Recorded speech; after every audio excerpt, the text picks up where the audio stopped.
Corn Seed Stories is a podcast sharing the funny stories behind a memorable recipe. We will share the stories from teachers, chefs, comedians, everyday folks, and hope this will enlighten your day and bring a smile. Hopefully, these stories and recipes will inspire you and help create your own corn seed stories with your friends and family. I'm your host, Suzanne Carullo.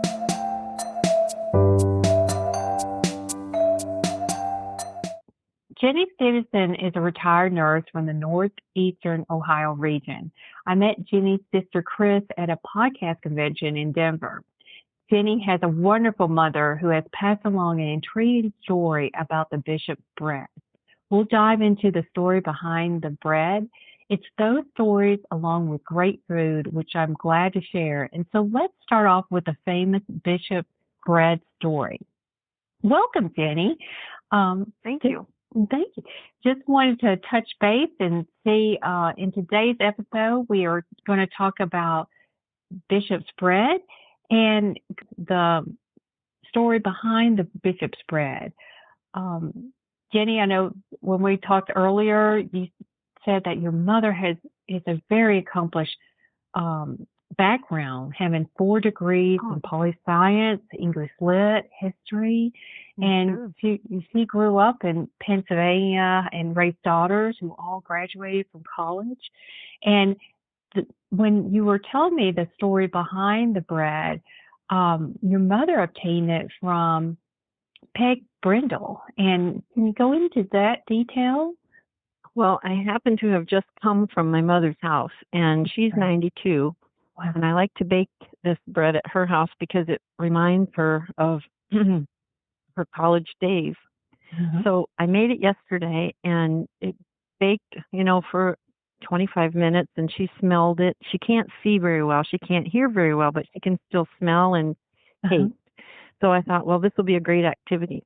And when she was 20, she went to her roommate's home who lived in Newcastle, Pennsylvania. And Mom and Peg were roommates in a very close town, college. And her Peg's mom made this bishop's bread every Sunday morning when Mom visited her house. And she got kind of hooked on it and got the recipe right away. So that, 7 years later, my sister was born, I was born. We have 4 girls in the family, and we all had this probably twice or 3 times a month. And when we were little kids, we would just smell it, and we'd run into the kitchen, and Mom would say, okay, bishop's bread time, and would sit down with milk and lather butter on the top while it was still hot, and giggle and play, and not even realizing we were going to grow up and make it for our family because it just tastes good, and it's really very simple. Yeah, and now Mom can't stand up. Yeah. She can't make it. So I guess that's been about 8 years now she couldn't make it. So I started making it and taking it to her house. My favorite way, though, is to make it while we're there. Oh, wonderful. So yesterday I said, Mom, what do you think about bishop's bread when you make it? And I also asked her if she remembered where Peg Brindle's family was from in England when they made this for the bishop as he visited their homes.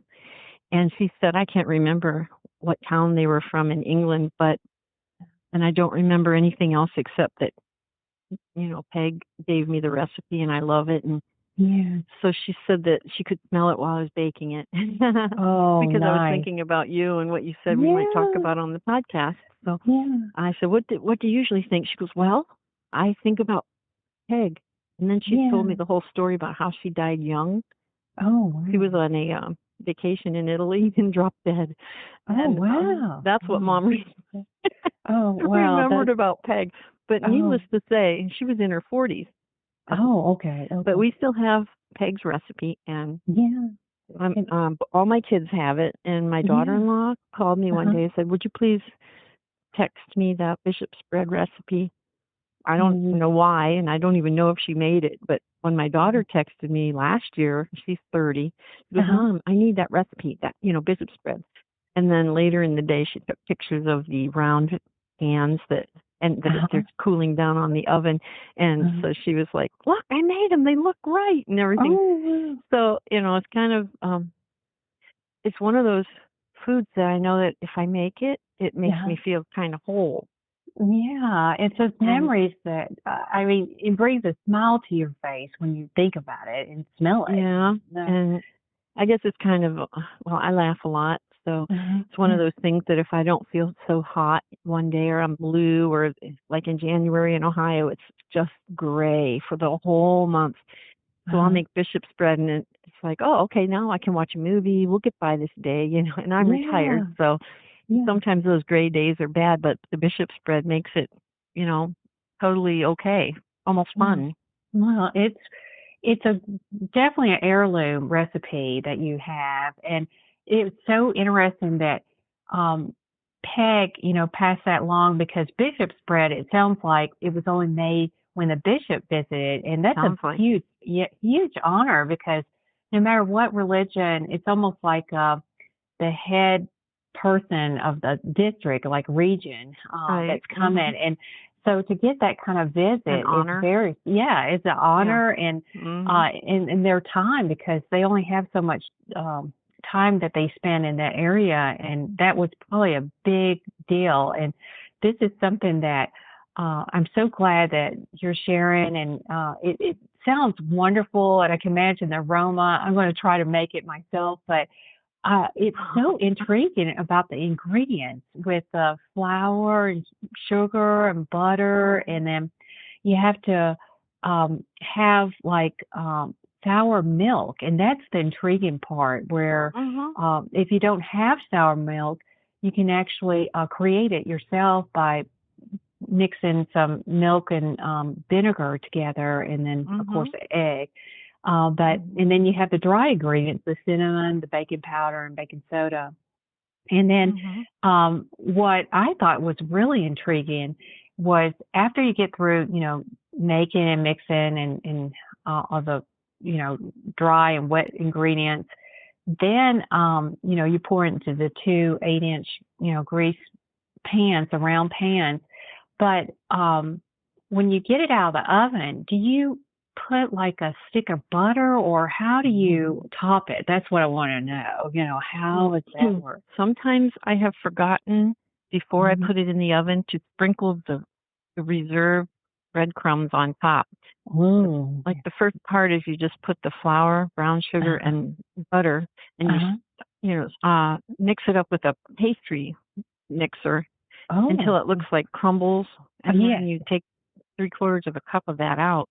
So right Okay. before you put it in the oven, you sprinkle the what do you call it, reserved mixture Yeah, on top, toppings. Uh-huh. and kind of shift it back and forth until the top's covered. So when you put it in, it browns the crumbs, and it Uh-huh. kind of looks like it has a topping. But Uh-huh. a lot of people don't. But when we were being raised, we put a teaspoon of butter like on top, and then let it Mm. melt and spread it around, and that really Uh, topped it off. But oh, it sounds normally you good. don't need anything but a cup of coffee. Oh, that sounds wonderful. And would you cheat and use this as a breakfast bread, or is this something like strictly dessert that y'all have it? I Oh, didn't we know what usually kind. you had it with eggs, Ooh, that no sounds good. dessert, just Uh-huh. for breakfast. I don't know why, but that's what Mom always did. So it's almost unheard of to have it for any dessert. There's no sweet icing on top or anything. I mean, you could always modify it, but Yeah. I've never done that. Just Oh, sounds great. It sounds really good. And um, I I think the last time you made it with the family, what memory would you like to share? The last time, I know we're laughing because there's so many good stories.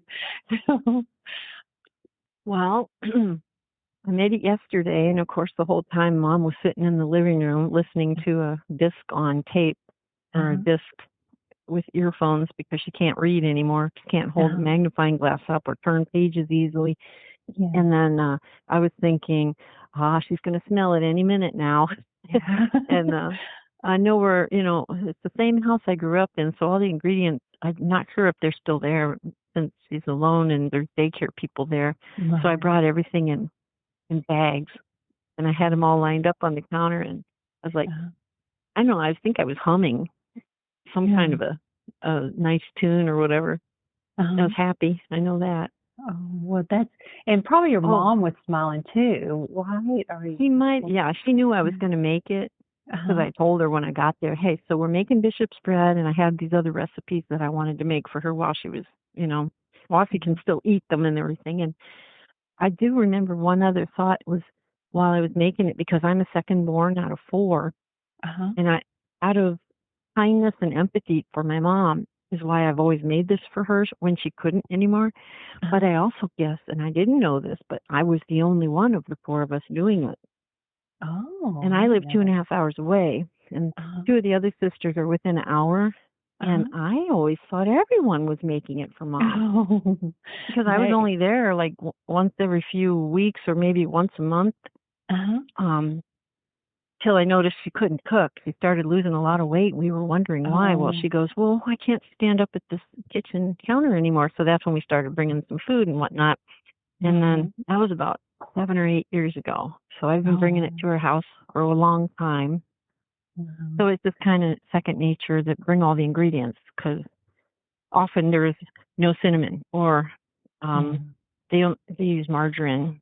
So I like a stick of real butter in it. It Yes, tastes it's better. And good. dark brown instead of light brown sugar. Oh, that's And wonderful. sometimes the care providers don't get the right color sugar and things like that. So I just bring everything. Since I'm the second born, while I was Uh-huh. making it, I was realizing that I'm the only one making it. I'm like, well, I hope my sisters aren't jealous of me that I'm making this for my mom and they can't or don't or whatever because they've never told me. I know you make mom's bishop's bread. Uh-huh. And after it was done, we were all eating it very hot. And my youngest sister showed up and she goes, Jen, can I have some bishop's bread? I'm like, of course. Because I'm making it for anyone to eat. Yeah. Anyway, I thought that was pretty unique. That Yes. makes me kind of special, but I didn't Yeah. know I was special. Yeah. And And you're the caretaker, the heirloom of the well, rights because I'm of nurse, that. yeah, I guess. Yeah. Yeah. In every picture when we were little kids, the four of us would be pictured in our Easter dresses or whatever, and every time the three of them are dancing around or looking one way or almost ready to fall off the front steps. And every time I'm watching them, and one of them I even have my hands out to hold my little sister from falling off. So and I was 3. I've Oh, always been that wow. way, which is Wow. really kind of something I didn't realize till after we were doing this, talking about doing a podcast, is that I guess Yeah. I didn't I have a new identity now. I'm the baker and I'm the cook of the four of us. I didn't know that. Yeah. And isn't that amazing that one recipe kind of turned into the direction of your life? It's changed my whole image of Yes, myself. yes. Instead of being nurse, you're now the baker and heirloom of Yeah, the family yeah. secrets, recipes. That you Well, didn't know you had much. You have a lot of responsibility, Jenny. So, well, I don't know, but I'd like to say that a couple of years ago, Dad was pretty much on his deathbed. With no. older sister was putting morphine in his cheek. The hospice nurses Oh, would visit, and we all kind of came to the house for 3 or 4 days yeah, till he died. yeah. And everybody was in his room holding hands and worrying over his last breath. But I was Oh, in the kitchen, and I know one of my sisters has some renal failure problems, so I was yeah. making a vegetarian lasagna for her, Oh, and okay, so cool. we could all eat that Uh-huh. evening Uh-huh. while Dad was, struggling to try to Yeah. die nicely. Yeah. And I didn't know it, but one of my sisters said, "You really like to cook, don't you?" And I didn't want to say, "Man, what's on your nerve?" Because I knew Dad was dying, and I'm out there Yeah. happily putting together this lasagna.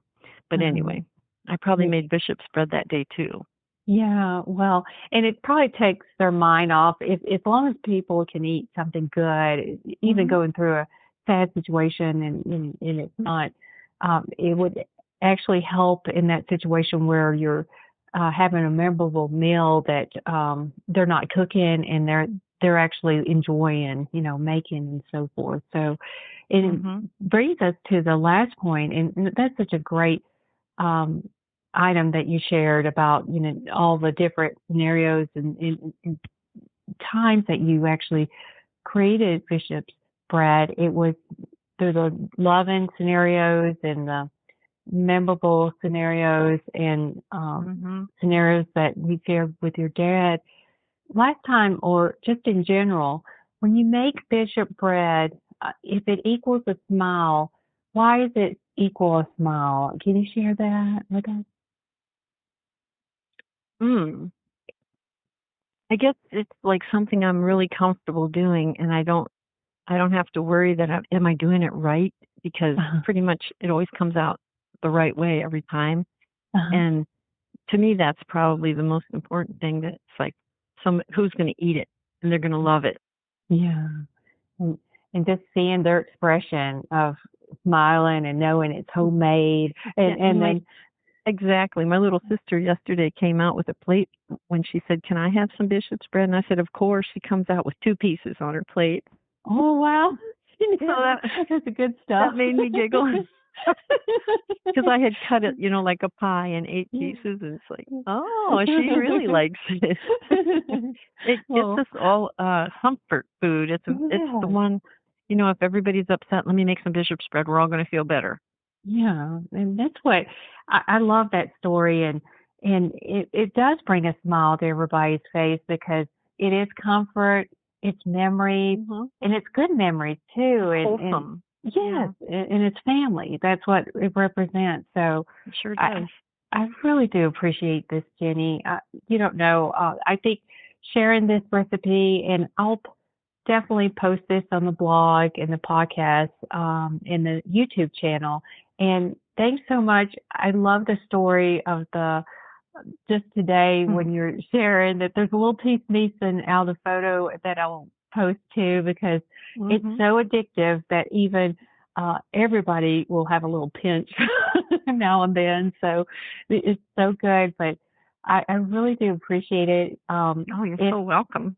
If folks want to find out more about Bishop bread, definitely go to cornseedstories.com, the YouTube channel Cornseed Stories, and also we have a blog, a YouTube channel, and the website. So thank you again so much, Gini Stevenson. You've been wonderful, and it's been a good experience. Yes, I appreciate this Bishop's bread story. It's really something that I'm actually smiling, and I'm going to take pictures too to see if I can even get close to your recipe. But thank you again. Well, I appreciate it. Well, thank you so much. Oh, you're welcome. Thank you so much. Take care. Okay, bye. We hope you enjoyed Cornseed Stories. For more information on the episodes and recipes, please go to www.cornseedstories.com or our Facebook or Instagram pages. We appreciate it and have a great day.